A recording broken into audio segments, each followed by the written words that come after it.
Welcome into the best in paranormal podcasting. This is Darkness Radio. I'm your host, Tim Dennis. Today is going to be a great show, folks. We're going to focus a little bit on some American iconography and a little bit about teachings of the occult and a special person in American culture, that being Jim Morrison of the Doors. I read quite the book this past week and got to sit down and really get to absorb it. It's one of those books that I think you probably have to read twice because there's so many different concepts here that are fascinating that you really need to read and absorb. And I'll tell you, it's a great book that I'm honored to have our author on, Paul Wyld, today. It's called Jim Morrison, Secret Teacher of the Occult, A Journey to the Other Side. It's put out by Inner Traditions. And I want to bring Paul in right away and get to this because there's a lot of meat on this bone, folks. So let's bring him in now. Paul Wyld is a singer-songwriter, artist, poet, and author with a liberal arts degree in history. And I want to bring him in now and talk a little bit. We know kind of a little bit of the history of Jim Morrison, but not a lot before he gets to the door. So we'll talk a little bit about that history, and we'll talk about how exactly Jim Morrison is not just that singer that you know and that poet that you know, but actually tried to disseminate a secret message about not only the occult, but actually was a shaman and disseminated more of a secret message about life in itself and teachings in themselves and put them out to the universe through his poetry and through his music. So ladies and gentlemen, let's welcome in for the first time to Darkness Radio, which, by the way, Paul, is actually Darkness on the Edge of Town, which relates to one of the chapters in your book. Ladies and gentlemen, here's Paul Wyld. Paul, welcome into the show. Thank you. Thank you for having me. I'll tell you, I'm absolutely... I'm going to go through this book once again when we're done with this interview and kind of absorb it and take in a lot more from it, because there's a lot of different theories here, a lot of different esoteric theories. There's a lot of different things about Jim Morrison. You know, a lot of people, I think, take the idea that Jim Morrison might have just been a guy who took a lot of drugs and tried to espouse a lot of theories. And I don't want to shortchange him here, but I'm just giving you the layman's idea of what they think Jim Morrison was a guy who probably took a lot of drugs and tried to espouse a lot of theories from a rock and roll singer's point of view. And I think you're shortchanging Jim Morrison if you take that point of view. Am I right here? Yes. Yes. Well, yes and no.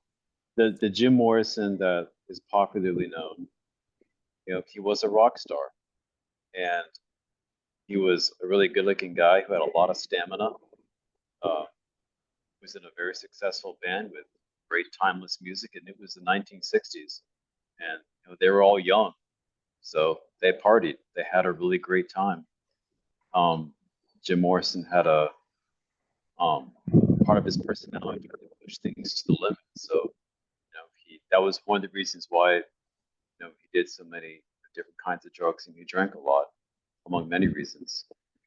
So that it's not necessarily shortchanging him to take that view of him, because ultimately that's what Jim Morrison signed up for when he decided to be a rock vocalist, right?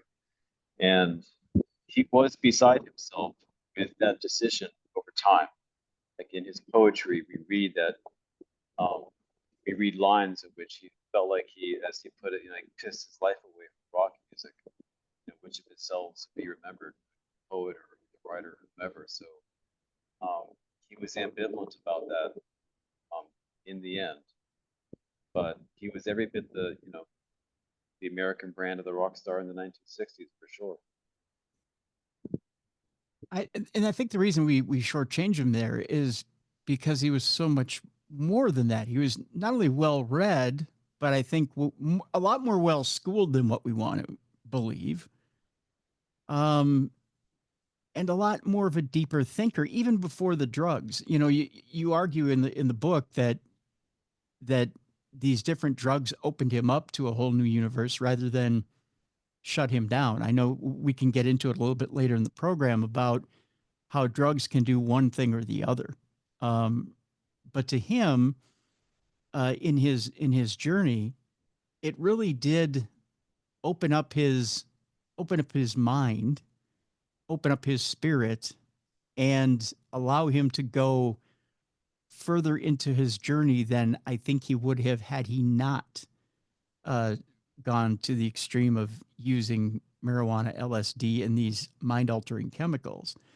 It unleashed something within him that allowed him to become braver in his art and go further than he would have, say, if he would have just read a few Kerouac novels or decided to get into French art, French literature, and decided that, well, that I'm going to take, I'm going to take some stimulus from that and then go on my way and decide to apply what I've learned and go from there. Would you argue that it was a fine chemistry of everything that made Jim Morrison who he was? Or if you take one of those elements out, he isn't the man who he is? Oh, the former of what you just said is right. It was a fine bringing together of all kinds of different elements. I read an article recently, like an interview with Mick Jagger, in which Mick Jagger was saying that Jim Morrison's songwriting, really put him on notice. That Mick Jagger acknowledged, for the first time public in an interview, that Jim Morrison was a rock god, but within that rock god was a major poet. So to understand Jim Morrison, you have to see that this person is a classic romantic, that this person loved words. He wanted to be a writer and a poet. He wanted to be an experimental filmmaker too. That's why he went to UCLA and got his degree in cinematography. He hated Hollywood because he thought it was seared for the masses and he wanted nothing to do with that. He was more aligned with loving French New Wave films like Contempt and Godard and Truffaut and people like that. He was more in line with things that were really like the cutting edge creativity, the avant-garde. But he'd read his whole life. And in high school and college, those 8 years leading up to the Doors, his reading became really intense. This is a person with an enormous curiosity, with a very high IQ. So this is someone who not only read a great deal, but retained everything that they read. And Jim Morrison loved Franz Kafka, who journaled a lot. And with that cue from Franz Kafka, he started journaling. So everything that he read and retained, he thought carefully about and he wrote about in his journals. So by the time the Doors came around, this person, along with their college degree and everything else, had the intellectual maturity of a 40-year-old with a PhD. I was just amazed at the person that I was discovering, during my research, that this person's intelligence, and not only that, his wisdom about life in general, at that age, at age 21, was absolutely extraordinary. I mean, when you really look at The Lords and the New Creatures, his poetry book, it's kind of like brief with its like aphoristic way of writing poetry. Mm-hmm. They're very, very intuitive, very penetrating, really astute, insightful observations about difficult things like alchemy and shamanism and film and history, that it's not normal for someone that age to be able to talk about those things that intelligently. So, right. And Jim Morrison's friends acknowledged that he was someone who had a very, very old soul and who was very wise, beyond his years. And, Ray Manzarek, he was the one who was able to see that Jim Morrison was not only, this amazing artist and this amazing intellectual. Ray Manzarek really loved Jim Morrison's company. They met in film school. You could see that he could be a rock star too. And he had these incredible qualities all coming together in Jim Morrison. So after I read Colin Wilson's The Occult, which came out in 1971, the year Jim Morrison passed, Colin Wilson went on to write the trilogy, Beyond the Occult, and Mystery. Well, Mysteries and Beyond the Occult, 2 books to follow, which make up his Occult trilogy. But after writing The Occult, he said that, it mystified him. And this is a really big tome of a book, coming like 600-700 pages, highly respected. he said it mystified him even more after writing that book. That's how I feel about Jim Morrison after writing this book. I'm even more mystified about what I've discovered in this person after writing this book. So I began to see when I first discovered a book called The Secret Teachers of the Western World by Gary Lachman, which came out in 2015, and I read it for the first time in 2017. It's all about something called the Western esoteric tradition, and it's a tradition that lasts thousands of years, goes way back to ancient Egypt and beyond. And the people that Gary Lachman is writing about, secret teachers, these are people who are in touch with that other reality, that other unseen reality. Their lives, their life stories, what they're about, what they believed in, the things that happened to them, the persecution that they endured, everything about their life mirrored Jim Morrison. And I felt like, wow, I think I have in Gary Lachman's book, like the key to understanding who Jim Morrison was and why we feel that so many of us feel at the core in this very primitive kind of way, unconscious way, that he's more than just a rock star. And I began to see he's like these secret teachers who are, they make decisions at some point in their lives where they're going to have to get the courage to project their belief in life that it's a lot more than about the five senses, that there is an unseen reality, okay, that there is an angelic realm, that there is a spirit world, okay, that there's just way more than meets the eye. And they realize that's who they are, and they have to get the courage to project that, whether it be through music like Jim Morrison, it was shamanism, poetry, etc., or art, painting, sculpture, literature. The list goes on and on of the artistic ways in which you can express all of that. But it's an act of courage, because most of these secret teachers met up with a lot of persecution for those ideas, whether it was with the local authorities, with the spiritual authorities, the church, the Inquisition, etc. Jim Morrison was no different in the 1960s. The 1960s was the world's first great occult awakening. And here comes Jim Morrison, this really hip secret teacher who's also got it all going on to be a rock star. He was just smart to be, performing at that age, at that time. I find it to be just divine timing. That's what I've chalked that up to. The world was just ready for someone like Jim Morrison. Okay.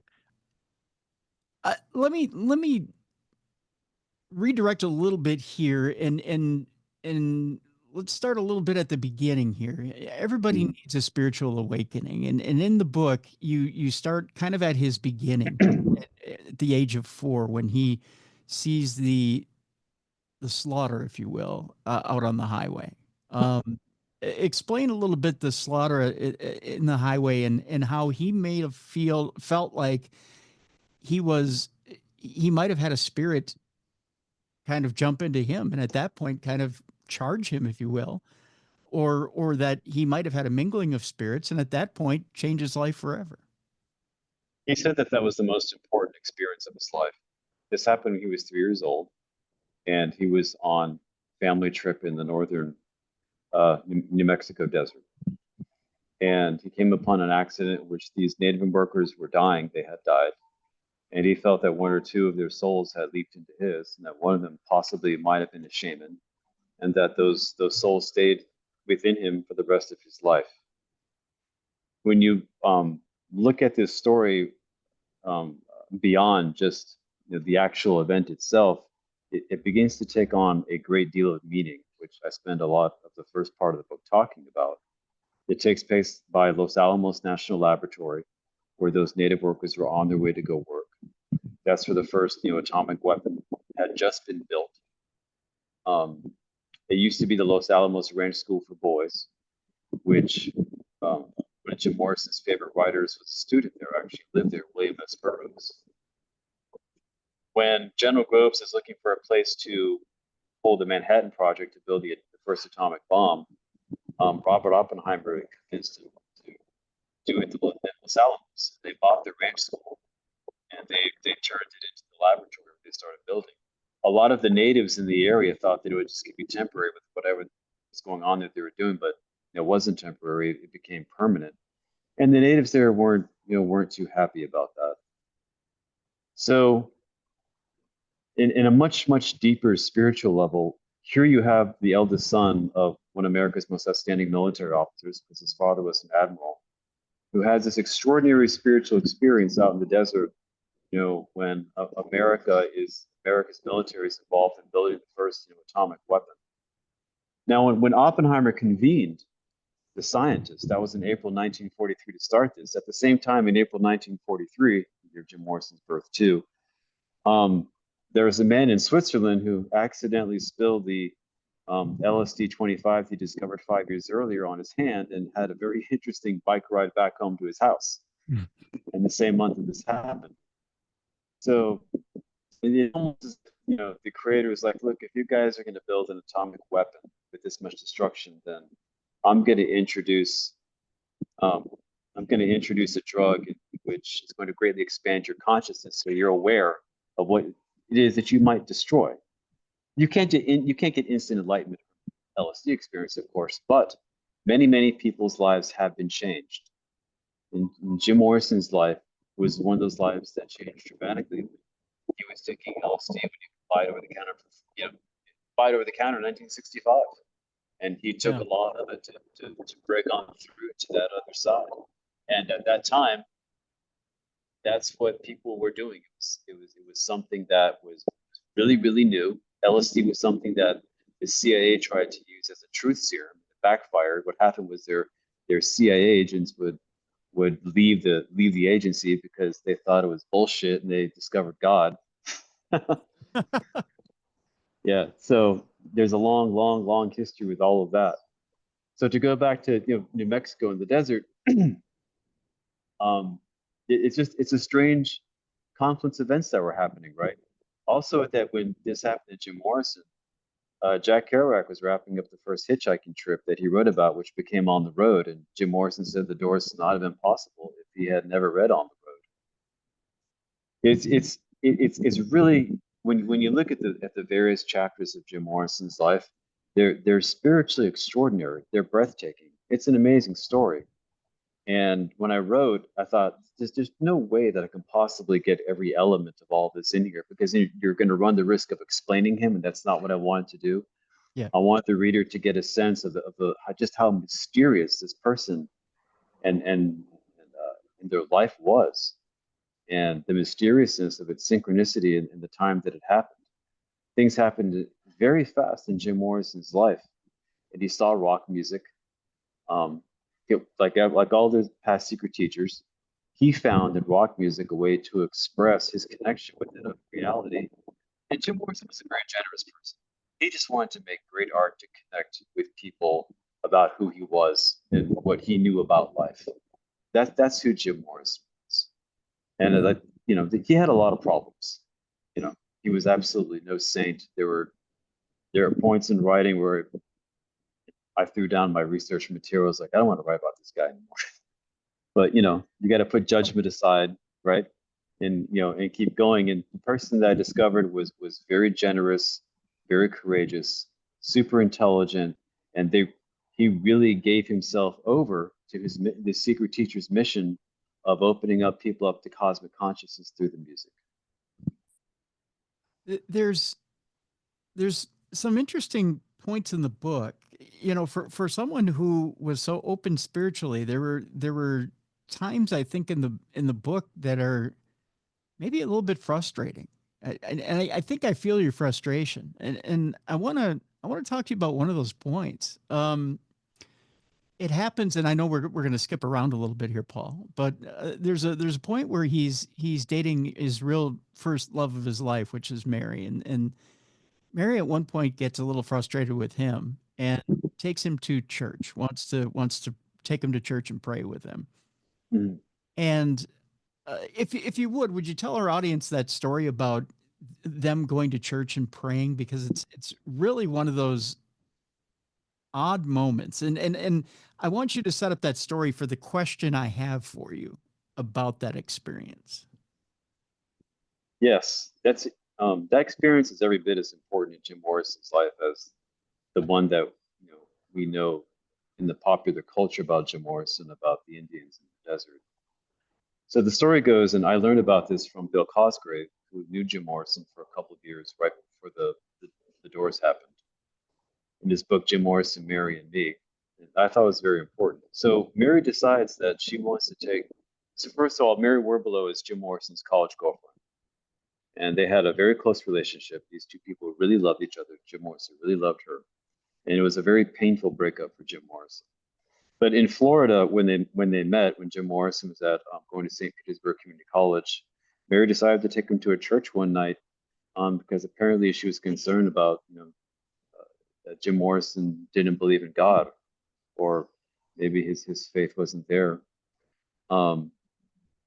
She took him to a church and she started to pray, for God to show Jim Morrison a sign that God was real.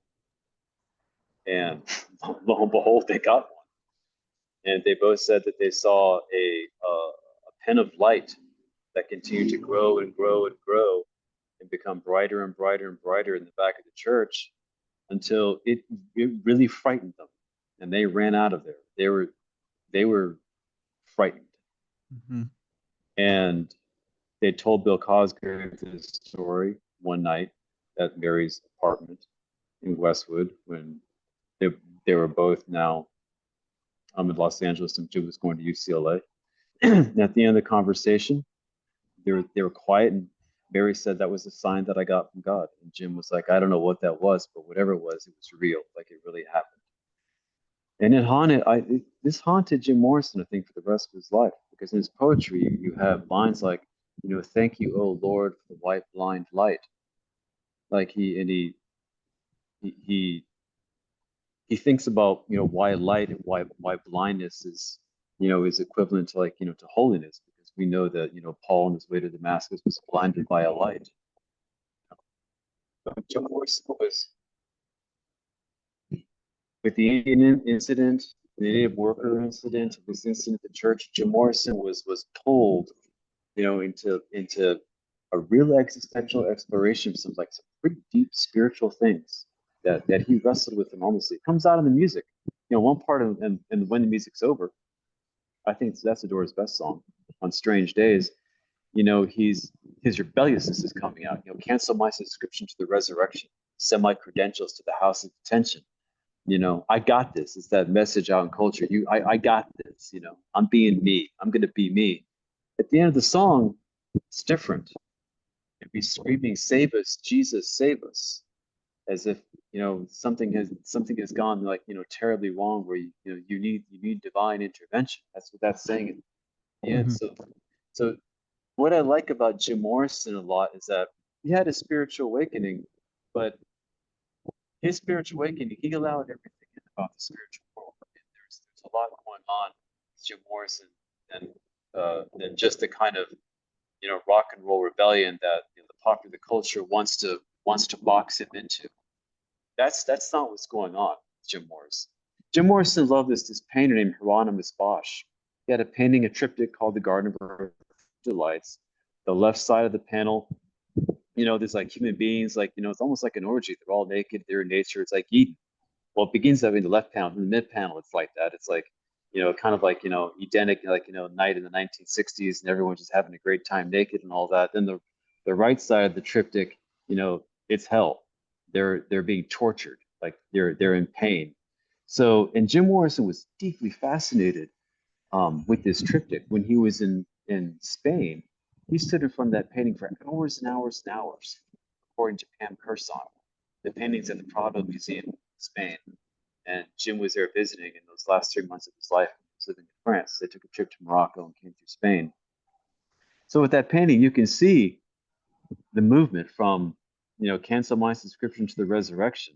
Let's just be ourselves, have a great time, and, throw everything out the window to save us, Jesus, save us. It moves in that direction. Hieronymus Bosch was a Renaissance moralist.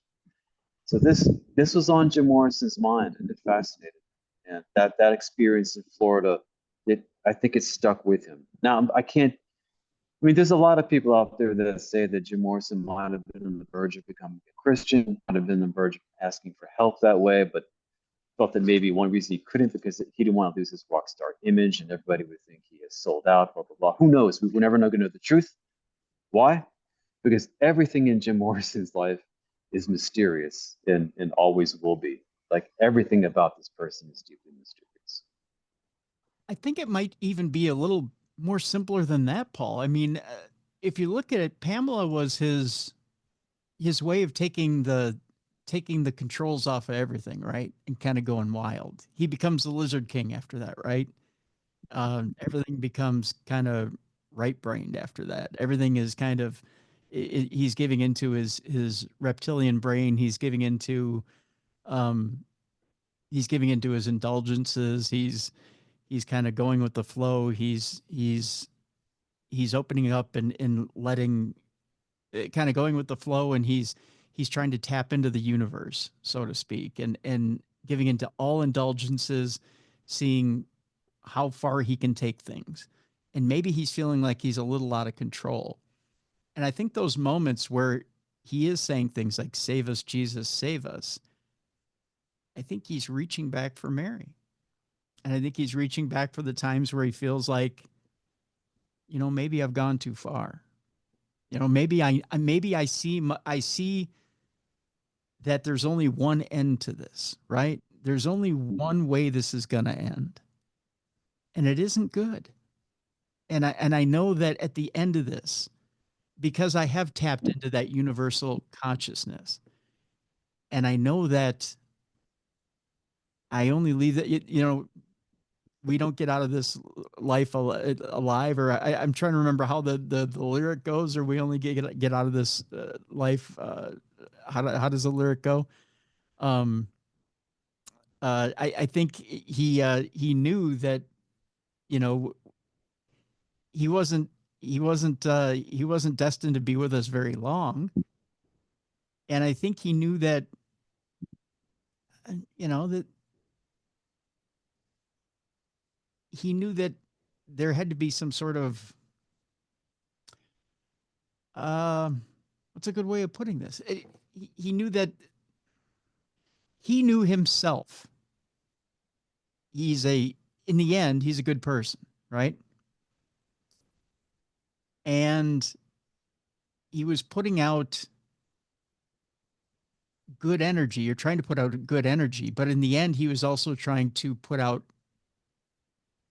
a redeeming message at the end of his messages. So he's putting out everything he's put out every message that's come through him, but he also had to put a redeeming message at the end of it. You know what I mean? Yes, yes, yes. I'm right in line. Everything that you said about this in that way about Jim is that it's fantastic. That's true. He did go to Ray Manzarek one day in the studio at Sunset Sound, and he had some real reservations about moving forward with the Doors. And Ray Manzarek was like, "Are you crazy? Like, we're here. We've made it." Looking back, I think Ray Manzarek probably wrestled with guilt about maybe having pushed his friend too much.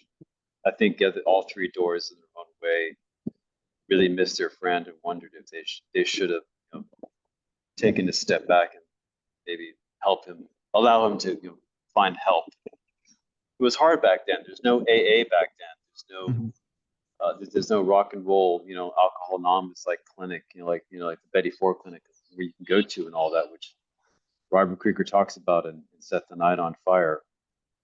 I don't think Jim Morrison wanted to go out the way that he did, and I think a lot that had to do with that is when he was in Paris, he meant to go to Paris to get his life together, to start writing again.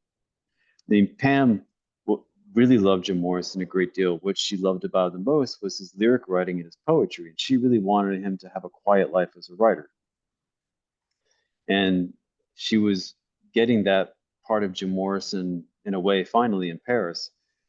The problem is that when he was in Paris, what made him, I think, really anxious and very nervous was that nobody could guarantee him that if he was convicted on appeal with what happened in Miami in 1969, that he was going and asking people like, "Hey, can somebody reassure me," to his lawyers, that if I'm convicted, they're not going to put me in Rayford prison. And of course, nobody can do that. Mm-hmm. And his lawyers are telling him that there is a really good chance that we're going to get you off because your conviction is bullshit. But you're Jim Morrison, you're not dumb. You know that people like yourself have all kinds of run-ins that don't end well with governments and authorities.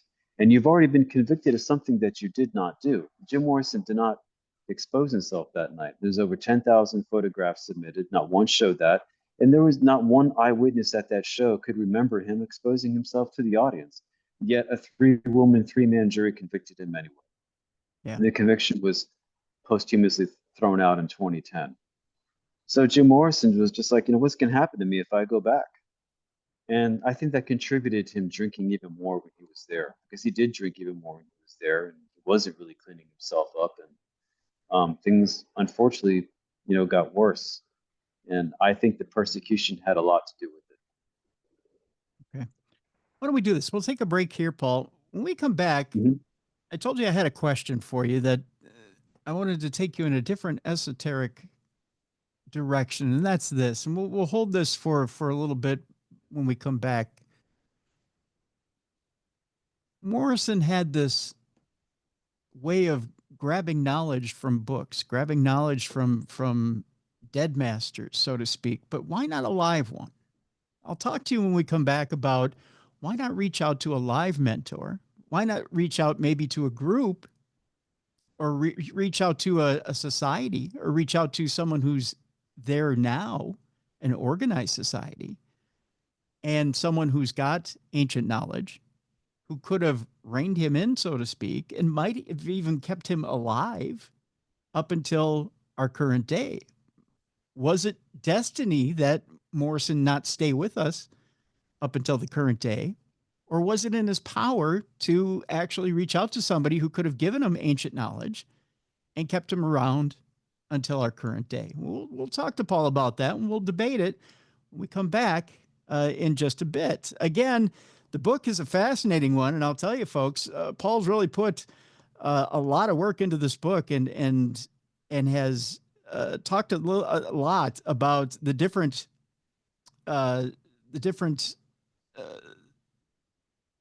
what's a good word of putting this, Paul? The different influences that Morrison had, the different ways that Morrison took and channeled different influences of not only poets and writers, but also different occult influences that he took and put into his music, into his poetry, even his filmmaking. Everything that he took into different influences, and the way he put it into his art, and the way he lived. And you've done a complete study of Jim Morrison and put it into this book, and it's very fascinating. We're also going to talk about how Morrison's life, when we come back, mirrors Lawrence of Arabia, the movie Lawrence of Arabia. We'll talk about that when we come back as well. Paul Wyld is my guest. The book is a fascinating one, folks. Jim Morrison, Secret Teacher of the Occult, A Journey to the Other Side. When we come back, why didn't Jim Morrison reach out to a live mentor? We'll talk about that when we come back with Paul Wyld next on the best in paranormal podcasting. This is Darkness Radio.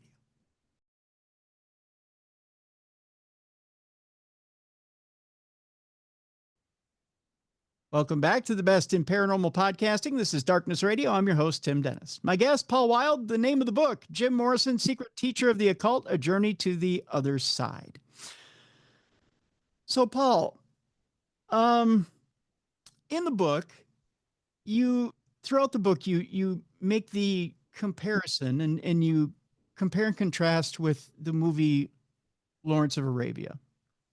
And it's a fascinating compare and contrast at that. Tell me why, and I know why from reading it, but tell me why you keep comparing and contrasting Jim Morrison with the lead character in that movie. So once Arabia came out in 1962, Jim Morrison would have been about 19. I did get I had a suspicion when I saw this movie at a film festival in Santa Monica in 2017. My initial research was starting, and like the idea to write this book is burgeoning, that he saw this movie. What's going on in this film, the dialogue, etc., it's like is reflected in the themes of some major Doors songs, like Take It As It Comes. The movie is about someone who is just as well read as Jim Morrison, who is just as adventurous as Jim Morrison, who, like Jim Morrison, refuses to become a robot. He does not want to go into have ordinary life, shut down his connection to another world. And what I think Jim Morrison learned from Lawrence of Arabia, what a lot of rock stars learned from Lawrence of Arabia, like David Bowie and Mick Jagger, etc., is that you can become somebody else.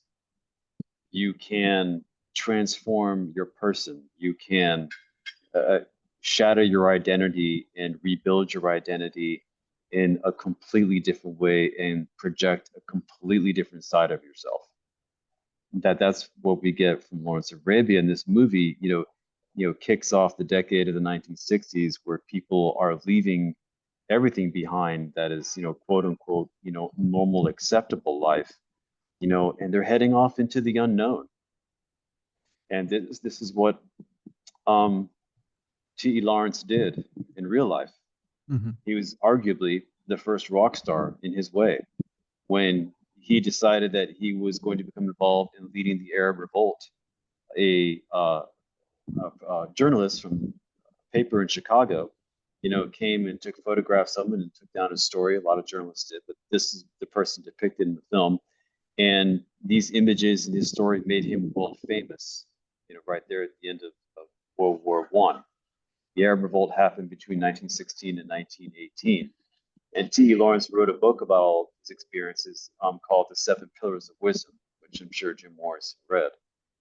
So here is somebody who went from wearing an army uniform, very conformist, to wearing the keffiyeh in a robe of one of the Arab tribes, that he was leading, with the saber sword that he had, in a completely different world with a completely different set of morals, a completely different set of values. The warrior was highly valued in that culture. And Lawrence of Arabia just went all for it. He was uncompromising, to the end. He followed it through. In the film, we even see him have reservations that he expresses to his boss, the top general there in Cairo, like, I don't want to go back out in there. He tells him that not everybody has a destiny, Lawrence. It would be, bad for a man to flunk it if he had one. Mm-hmm. And I think Ray Manzarek, in so many words, in his own way, told that to Jim Morrison when Jim Morrison was like, I don't know if I really want to proceed with this with the Doors. And they're like, hey, Ray Man's like, hey man, like, you are you've got a destiny. Jim Morrison did have one. So I think from Lawrence of Arabia, it helped Jim Morrison to wake him up to that warrior-like quality in him, in that it was possible to become somebody else.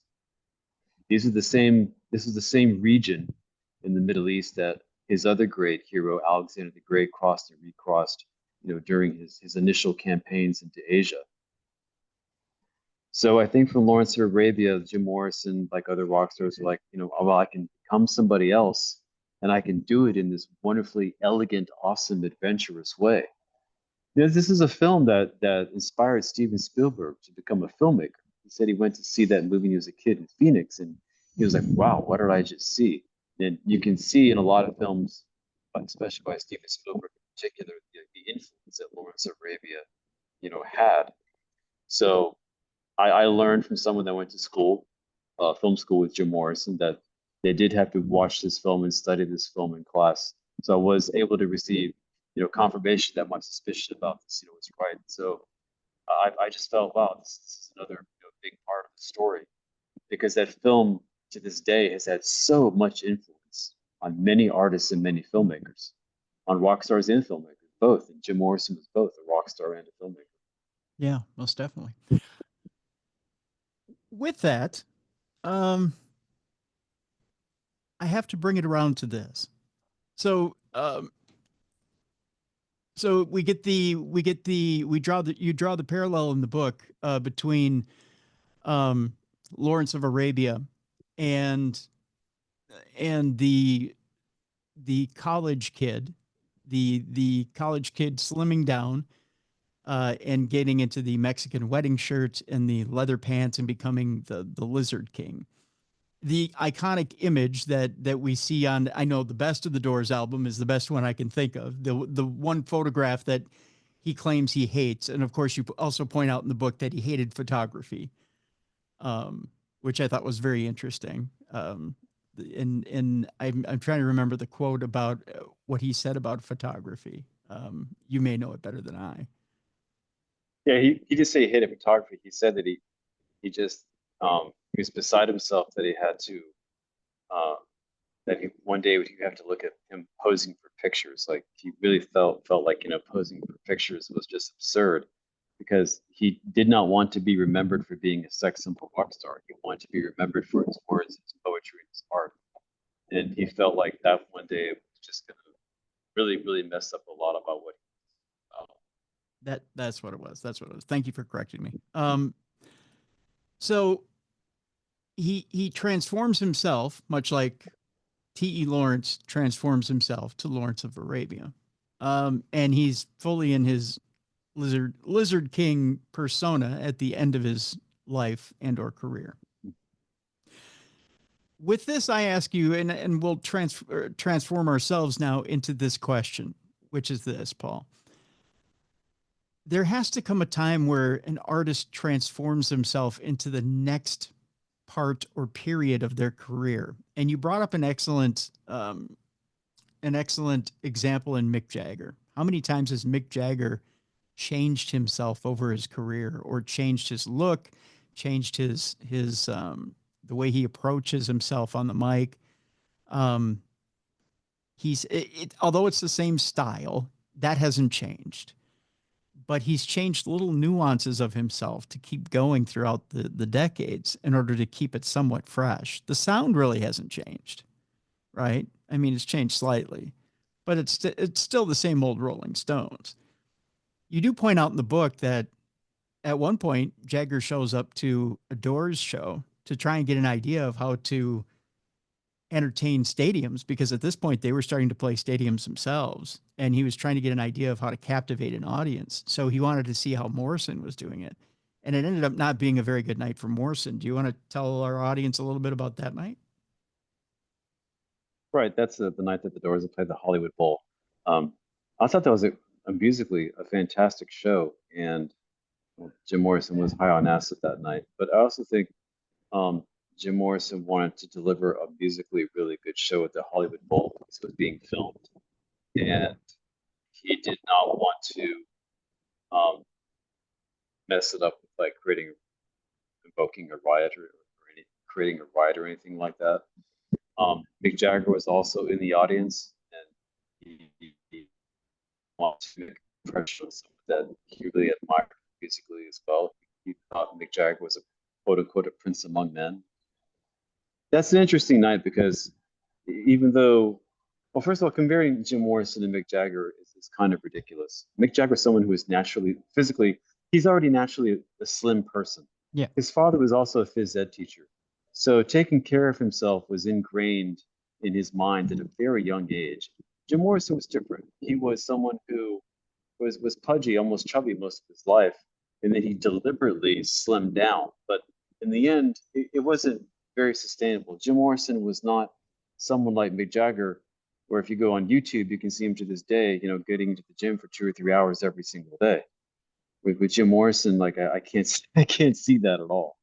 Right. You know, so the big reason why the Stones have lasted so long is because their front man has just an extraordinary sense of taking care of himself. You know. Yeah. And not that Jim Morrison did it, but Jim Morrison was just, you know, a really different person. So Mick Jagger, I think what Mick Jagger would probably say today is that even though at the time maybe I felt in my youth I didn't think the show was that much of a success, I'm just a different person who's meant to be entertaining people in stadiums. Whereas Jim Morrison felt that the Doors are really good in smaller environments, like not stadiums or the Hollywood Bowl, not small clubs, something in between where there's a lot of people there, but there's a much more closed atmosphere, because you know the Doors music it's personal, and you're coming into Jim Morrison's world. That's the magic of it. It's kind of diffused in a stadium. Yeah. You know? Yeah. So, but I mean, I saw the Rolling Stones for the first time over the summer, at SoFi in Los Okay. Angeles, and it was like they're a fantastic stadium band. I Oh, mean, yeah. Yeah. it's extraordinary. That really would not work with the Doors. You know, the Doors is something that is more intimate and coming to Jim Morrison's amazing magical world. Every bit is amazing, just not doesn't belong in a stadium. I think that's what Mick Jagger would probably say these days. You know, Well, and if you've ever seen the Stones play a club, it's a different act. I watched a set on television once. They played a surprise gig in a club in Chicago. It was not the same set. It just wasn't because Mick has to tone down his act. He becomes in a club, he can't, he's not strutting up and down a stage. He's not full of energy. He is a stadium singer. And he's done this thing where he's learned to be larger than life. And that's his act, right? Um, it was extraordinary to see this man who was 8 years old running around that stage. I was like, yeah, look at this guy. He thinks he's 22 years old, right. and of course he takes care of himself, so he can still do that. But I think that's why he takes care of himself, because he knows that's his true energy, his true place. And if he wants to keep doing it his age, he's got to hit the gym, right? Right. Yeah. And you're right. It's 2 to 3 hours a day of, I'm sure cardio and working out and whatnot. And God love him. That's his place in the world. And he knows it. But when you try to put the Stones in a club, sure, the band sounds fantastic, but then Mick has to make himself small, and then it doesn't quite work the same. They sound great, sure, but it's not the same band. And like you said, you put the Doors in a smaller club. You're bringing Morrison. Morrison's bringing you into his world, and he's playing you like a puppet. It's an amazing Well, experience. he told people like his sister that, like, well, now that we're playing like these big giant venues, like stadiums and stuff. He said that, I feel like I really have to give the audience, like, their money's worth. But that's a trap for an artist. Yeah. You know, it's all about, what being really confident in what you want to be doing artistically, for the audience, and they're the ones who are showing up, because that's the spirit and the energy and the vision that they want to see, right? So when you get into these places that don't have too much to do with, bringing out all these amazing things about Jim Morrison, it just becomes diffused. And unfortunately, those bigger shows, a lot of them were great, a lot of them didn't get very good reviews at all. Yeah, it's a different animal, that's for sure. You have an interesting quote from one of my favorite singers in the world and one of my favorite bands in the world, which is Ian Astbury of the Cult, who came in and fronted the Doors of the 21st century, and he had a very astute, interesting observation. And that was, it was like trying to take on 220 volts when you're 110 volts or something like that. It was basically trying to put too much energy into it. It was like you're trying to absorb too much energy trying to do that music, and trying to into that or fit into that role.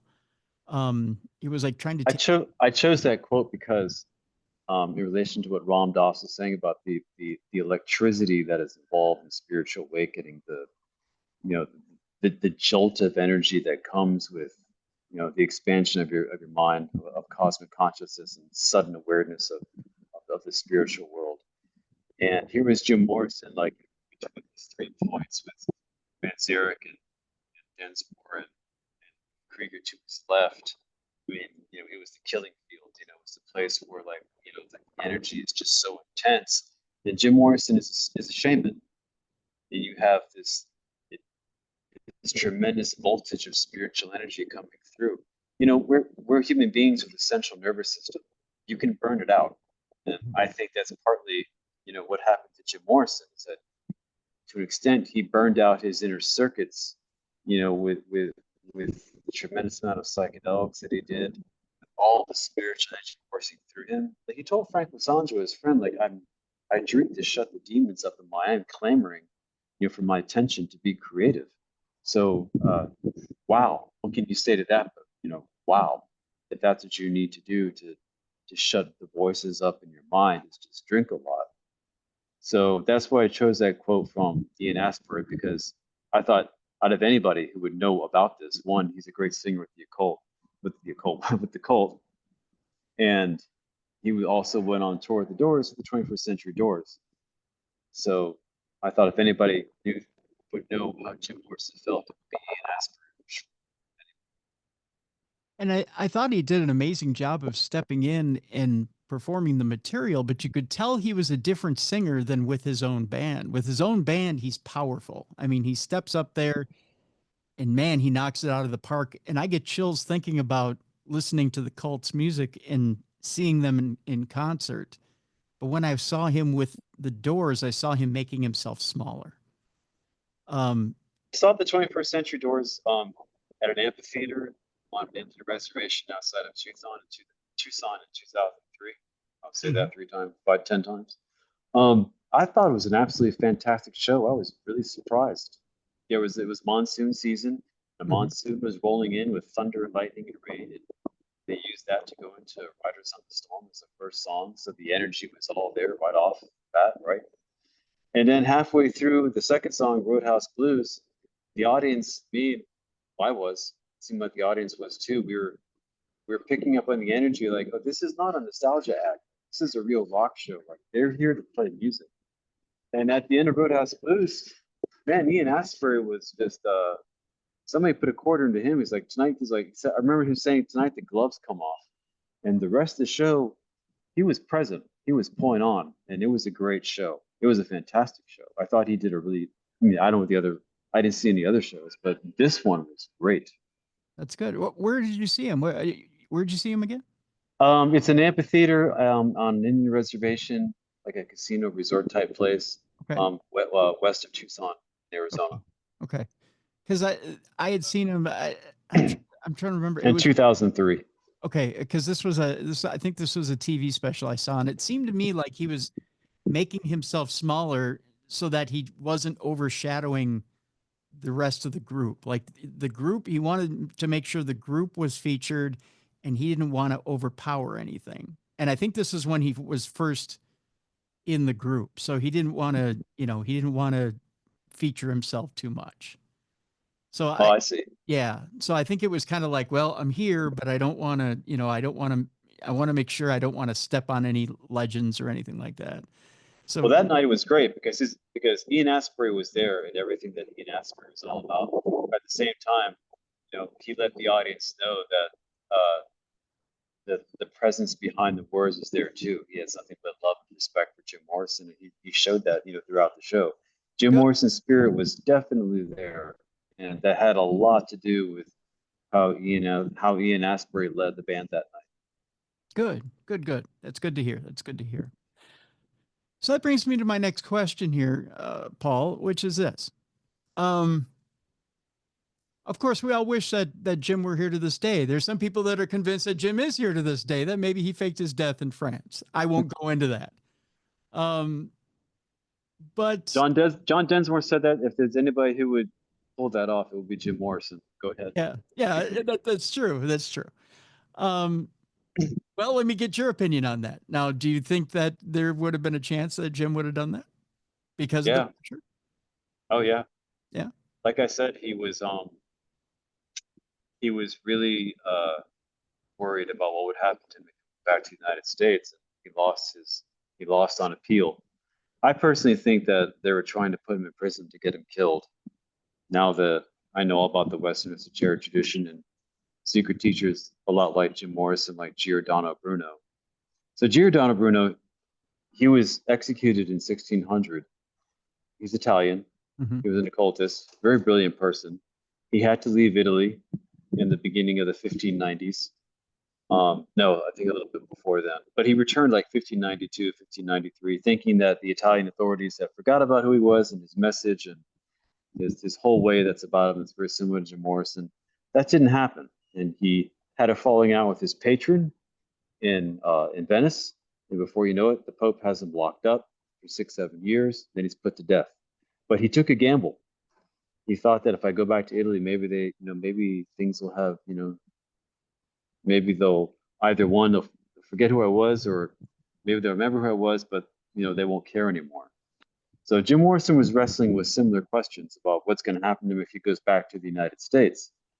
This is very serious. This is somebody who was having an enormous effect on the culture. That the established culture in America back then did not like the fact that an admiral's son was out there behaving as he was behaving, affecting, America's baby boomer generation.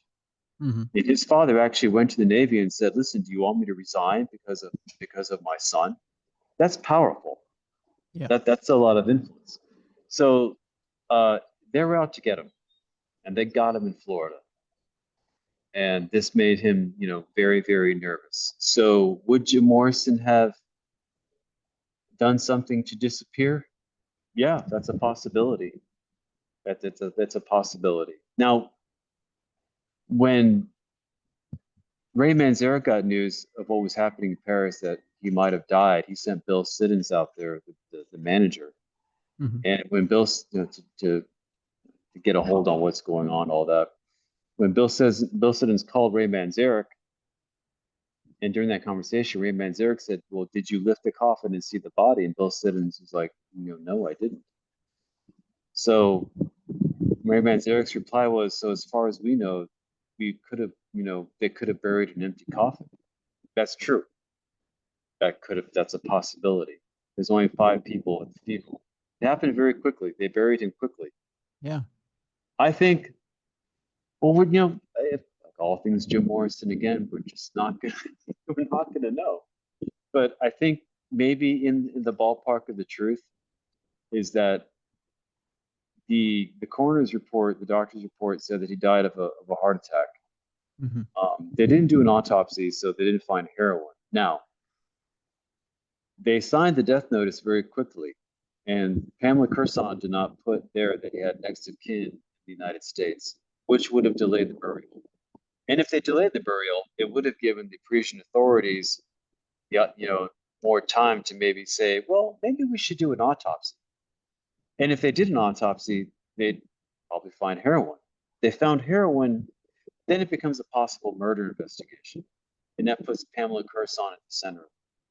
Yeah. So the thinking is, I think, was, let's get this body buried fast and let's get the fuck out of here. True. Very true. That's what I think that's what I think maybe the truth is there. I mean, their friends were people like Agnes Varda, the great filmmaker, people like that. People were very smart, very intelligent, and they were French. And I'm sure they would be in Pamela's ear about how to handle this with the French authorities, so people don't get into trouble. Yeah. There's some people, eyewitnesses, saying that they saw Jim Morrison at the Rock and Roll Circus, a popular rock and roll nightclub in Paris at the time, that he was drunk and that he might have been given heroin that night. There are people that said that have testified to fleeing France when this happened because they were afraid that they're going to become suspects in a possible murder investigation, that they sold the heroin to him that killed him. Very mysterious circumstances all the way around. I personally think it can go either way. Either he disappeared, or maybe he did die because of the heroin, or maybe just all of his his lifestyle in general taking a huge toll on him, and then burying the body very quickly to just get the Parisian authorities off their back as fast as possible. There was, and I'll bring up this one point and then we can move on to the next question, which I think is kind of an interesting what if question. There was, I seem to remember on Friday Night Videos when they had Ray Manzarek on and the other Robbie Krieger, some of the other members of the Doors on, and they were talking about the quote unquote old days of the Doors. I seem to remember, I don't remember who it was who slipped. One of them slipped and said that Jim was still alive, and I don't remember which one it was. And I don't, and then they were kind of giggling, and they were giggling it off. I don't know if that clip is on YouTube, but somebody at one time had captured it, put it on YouTube, and then it came down very quickly. Would they joke around about it if it weren't somewhat true, or would it be one of those things where they would put it out there just as a joke, or put it out into the universe as kind of a joke and go, "Oh yeah, Jim's still alive, ha ha ha." Well, I mean, who knows what Robbie Krieger and John Densmore and Ray Manzarek, really know? We don't know. We're never going to know everything because, understandably, they're not going to tell us everything. The Doors family is the Doors family. What happens? Family stays in the family. Yeah. Like Jim Morrison, captivates the imagination in so many different ways. With the public, that his death has become this mythological thing. Is it possible that they could have thrown, bones of truth out there or about it? Sure, but I mean, we're just not going to know. Like I know that there's a documentary that came out recently. It's on Apple TV about, a maintenance worker in Syracuse, New York, who's Jim Morrison at old age right now. But I think all this is kind of silly in the end. Yeah. Because Sure. what this does, I didn't want to concentrate on his death in the book at all. I don't, Right. I don't want to think about, when you die at age 27, anybody's death at 27 is really, really tragic. It's terrible. Yeah. But let's get to Jim Morrison with the lyrics that he left us, with the poetry that he left us, with the films that he left us, and he was a great Renaissance type artist, an extraordinary person, and I want more people to go to that side of Jim Morrison, especially that more people are spiritually awakening now, and I want them to just get away from this Hollywood created image of Jim Morrison. Like there's a lot of things that I love about Oliver Stone's film. There are parts that I talked about this with my friend Cassidy, and we both love a lot of different parts of this film. The other parts of the film, could have done without, right? I think in the end, Oliver Stone is a great filmmaker. It's fantastic, but let's admit it, like this is him living out his rock star dreams vicariously, through Jim Morrison. Ray Manzarek absolutely hated this movie. He got thrown off the set. Stone was like, you go, and then he went and made his own documentary. He was furious. He's like, that's not my friend up there. Bill Cosgrave was good friends with Mary Warbelow, and Mary Warbelow told him after seeing the movie that that's only 30% Jim. The rest of the 70% of him is missing. Like it's just not there. So it's a Hollywood, we have to remember this is a Hollywood film about a person who hated Hollywood, right? So I'm hoping that there's a person out there who could play Jim Morrison, that that a new film can be made about him. Anyway, to go back to what I was saying, I hope with my book and and the other amazing videos that people have been putting out there on YouTube and such about Jim Morrison's life, that we're going to start getting to him as his message as an artist. And the core of that message, I believe, is his secret teacher self. That's why I wrote this book. He has a place in rock music. He has a place in poetry. He has a place in in experimental filmmaking. And I think he's also a secret teacher in the Western esoteric tradition, and it should be seen that way, because all of the elements are there that says that he's part of that centuries-old tradition of showing people that there is another reality. That's what was the beginning of my book. The lines in his poetry, reality is what has been concealed from us for so long. And Jim Morrison made it his mission, to tear down the veil, to show us that reality. Let me ask you this, Paul, and I'll wrap with this question. And I want to play a little what if game with you, because I think this is kind of an intriguing deal. The way, and I started to kind of tease it with the idea that artists have to kind of change the way they're going in order to reinvent themselves. Let's say that Jim Morrison goes to France, decides I'm going to get cleaned up and then come back to the States, but comes back to the States with the idea that while he's in France, he meets up with, like, let's say the Knights Templar, or he meets up with a secret society who says, you know what, we'll expand your esoteric or your knowledge of the occult or ancient orders or ancient knowledge, where you can do it under our order and we'll protect you. Okay? You have our protection. Nothing will happen to you. You'll have our backing. Feel free to do whatever it is. Continue your studies. We'll make sure you're safe. Okay. Jim lives longer. They end up getting him sober.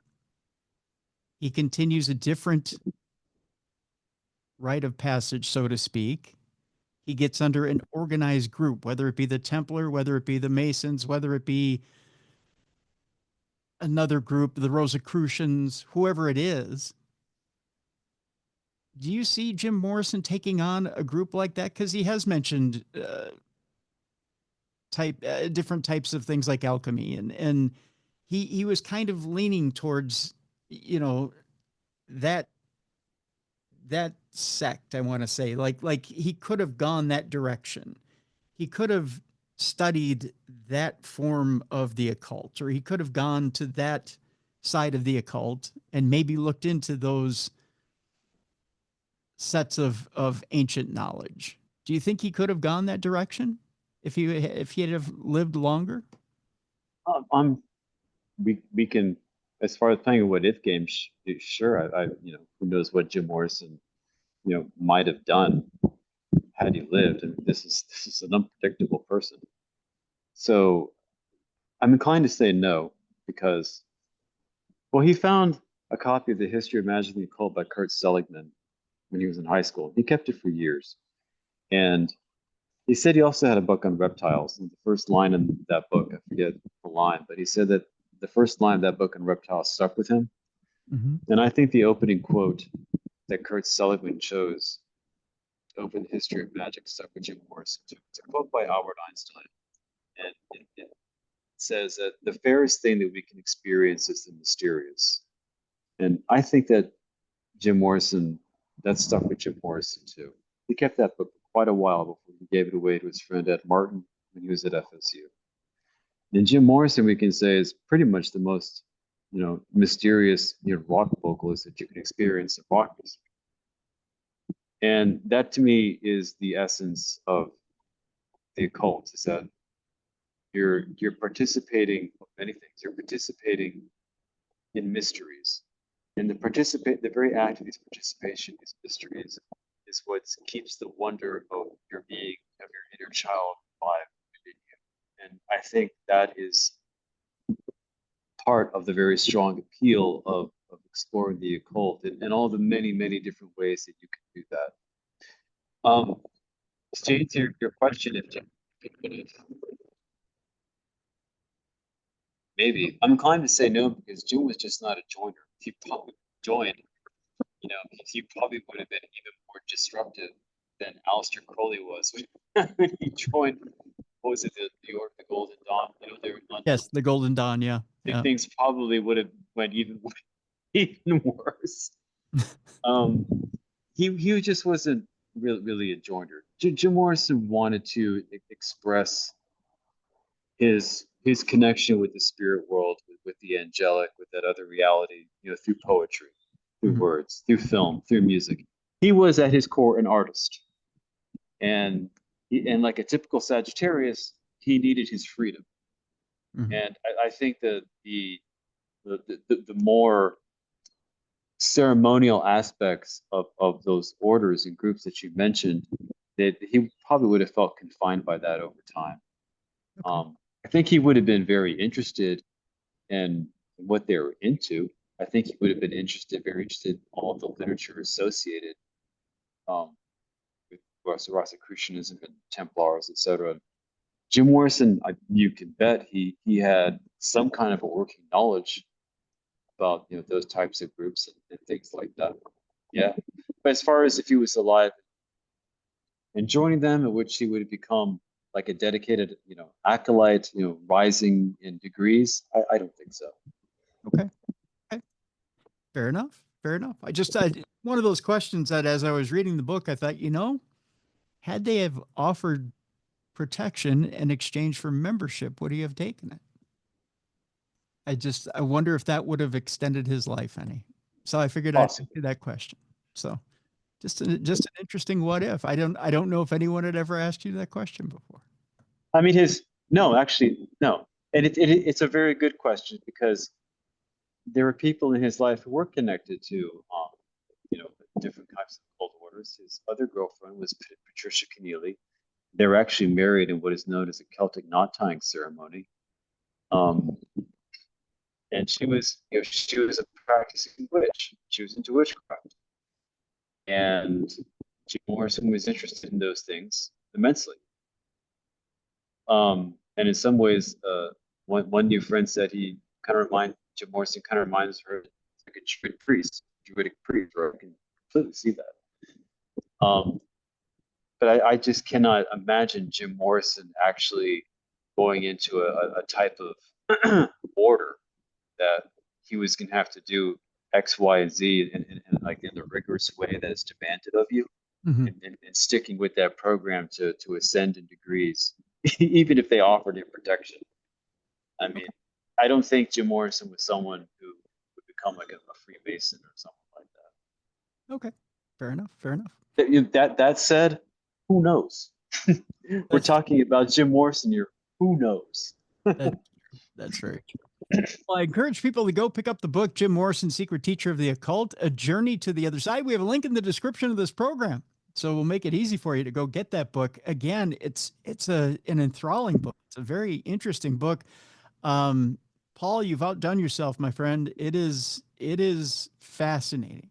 Just this journey of putting together all this information and drawing these parallels, showing people exactly who this man was. I know it was probably an exhausting process of putting this together, but you've done an outstanding job of putting this together. And again, I tip my cap to you. Thank you. I hope it leads to better books written about him, because this person deserves as many like sharp artistic minds thinking about his art, and I think he's going to be with us for a really, really long time this way. All right. Well, again, I want to thank you so much for being with us today, Paul, and best of luck with the book. Thank you. Thank you for having me, Tim. Thank you. Appreciate it, Paul. Folks, a couple of things to remind you about as we leave you for the weekend. One, the Darkness Radio app for Apple is available right now. Update it if you haven't updated it. If you don't have it, go ahead and get it in the Apple Store. Two, if you're not watching the show on video, if you're listening to the audio version, it is the original Darkness Radio on YouTube. Be sure to go like and subscribe on YouTube, or you can also get the video version on darknessradioshow.com. It's right above the audio version on darknessradioshow.com. And three, because it is the weekend and we were firmly in spring, there's lots of spring cleanup going on right now. If you have a neighbor that's disabled or possibly even elderly and needs help with that spring cleanup, please go help that neighbor. Be a light in someone's darkness this weekend. Be sure to go out and help those less fortunate than you. Just a message from your friends here at Darkness Radio. For Beer City Bruiser, for Mally, for Jess, I'm Tim Dennis. Thank you so much for joining us for the best in paranormal podcasting. You've been listening to and watching Darkness Radio. For more audio and video archives of the show, intriguing content, and cool swag, check out darknessradioshow.com. The executive producer of Darkness Radio is Troy Palmer. If you enjoyed today's program, make sure you like and subscribe. Thank you for watching and have a great weekend. And remember to go out and be a light in someone's darkness this weekend.